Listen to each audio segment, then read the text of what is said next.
Kinuha ang basong may laman pang red wine at dahan-dahang inikot ang couch paharap sa akin. Pagharap, nilagok ang baso. Kinabahan ako. Carlo, napag-usapan na natin na dapat matutunan mo na yung pagpapatakbo ng rice mill. Si tita mo kasi pupunta ng Nueva Ecija sa Monday para magpaunang bayad ng palay. May sakit si Kuya Ramon mo kaya wala siyang ibang mautusan at makakasama. Gusto ko sanang samahan mo siya. Ang paliwanag ni Mami. Hindi ako nakasagot nang bumukas ang pinto ng CR. Lumabas ang pamilyar na bango. Kasunod si tita na pinupunasan ng basang buhok. Naka-light blue itong nighties.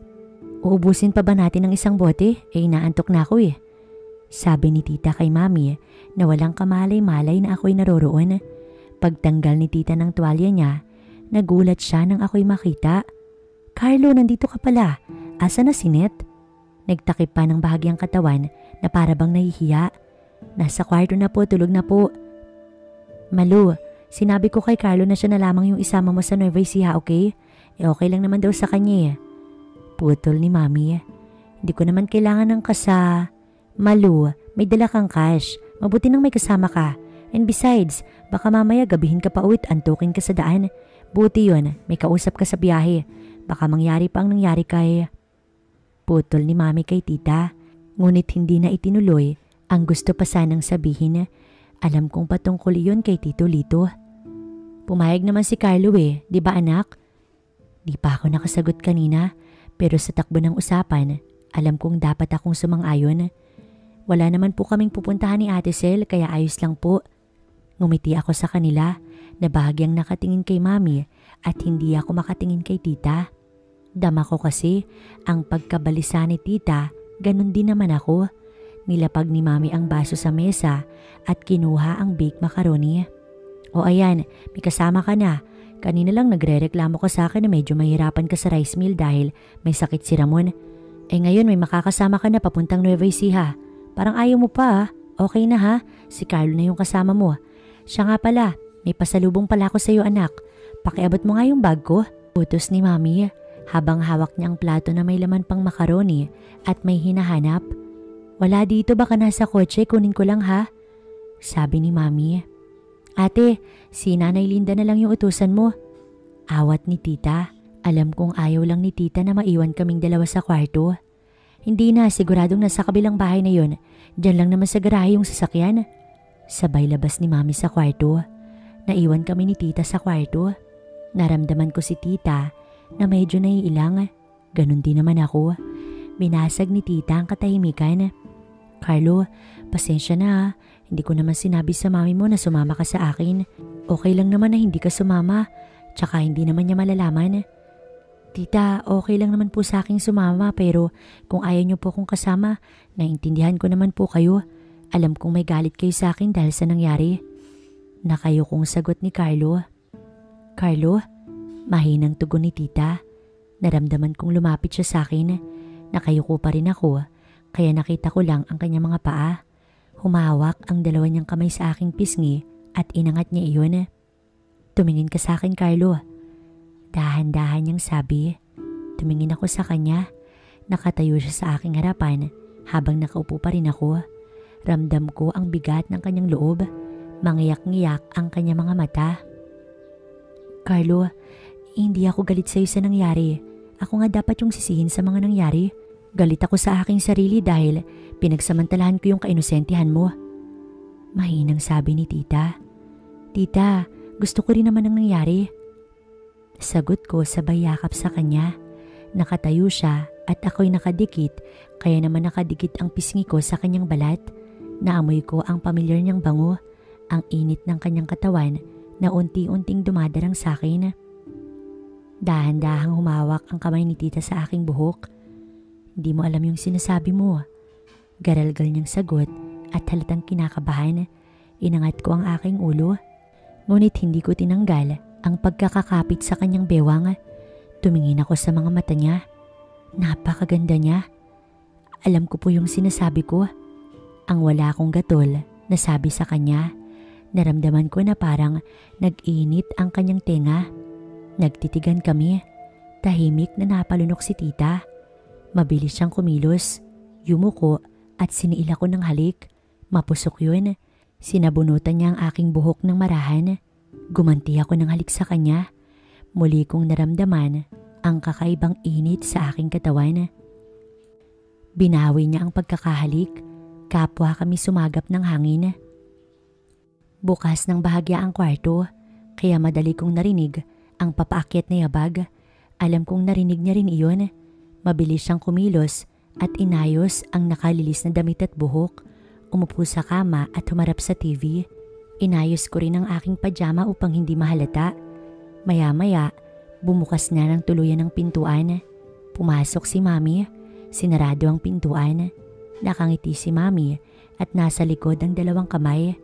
Lumapit sa akin at inilabas ang isang plastic na blue ng isang kilalang mall.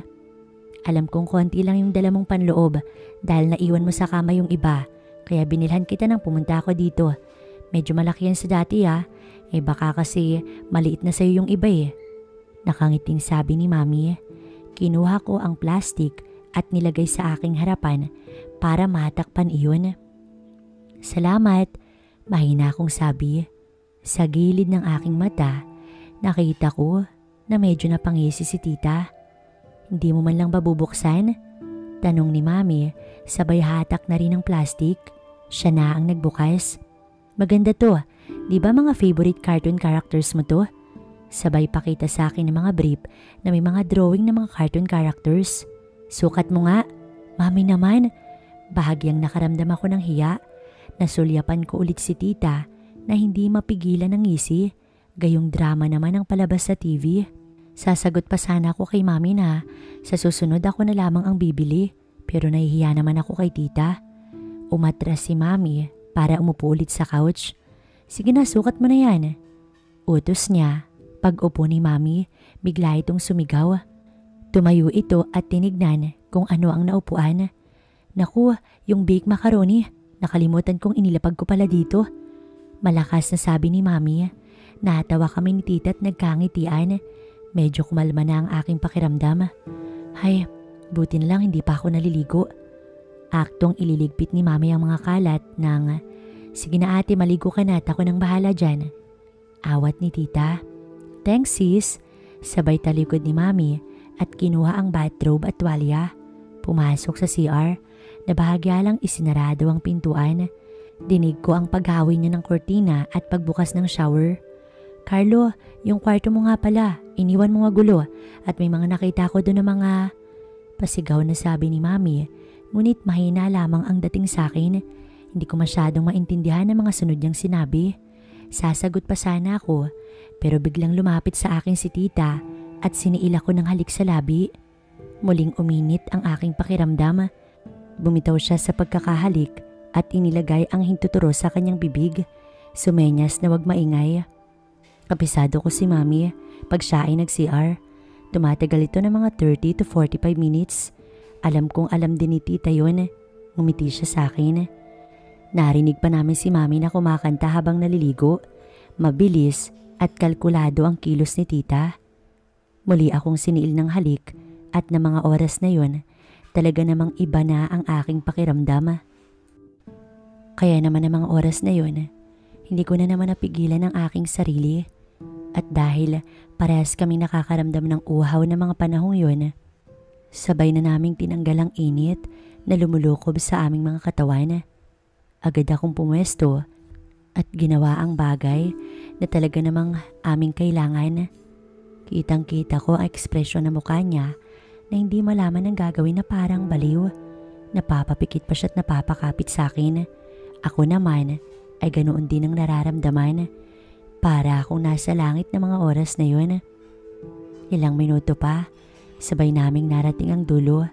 Sakto naman, pinatay na ni Mami ang shower. Pumwesto na ako sa may pintuan na para bang aalis na ako. Tamang-tama naman at bumukas ang pinto ng banyo. Bumungad sa akin si Mami.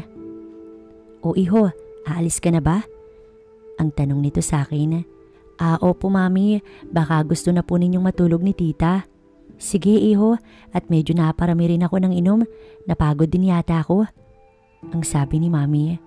Lumabas ako ng kwarto at muling pumunta sa kwarto ng aking mga pinsan. Sa loob ay muli akong dahan-dahang humiga sa tabi ni Ate Sel. Lumipas ang oras, siguro 11 PM na pero ayaw pa rin akong antukin. Naalala ko muli ang aking tita. Sabik at may konting guilt na ewan, hindi ko maintindihan. Alam kong mali yung ginawa namin, pero kapag nasa sitwasyon na kami, parang tama na. Para ba akong isang adik na hinahanap ang bawal na gamot? Marahan akong umupo sa gilid ng kama. Medyo gumalaw si Ate Sel. Tumambad sa akin ang napakaganda nitong muka. Lalo namang nadagdagan ng aking pag-iinit at para ba ako naghahanap. Dahil dito, dahan-dahan akong tumayo at lumabas ng kwarto. Medyo nagbabaka sakali na gising si tita. Lumabas ako sa may balkonahe at laking gulat ko na may halong tuwa.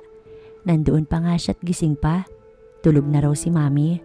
Kita ko muli ang maganda niyang katawan. Suot niya ang 90s. Ewan ko ba? Pero nang mapansin niya na siya aking tinititigan, may ngiti sa labi niya akong hinatak pababa sa sala. Kaba at init ang aking nararamdaman.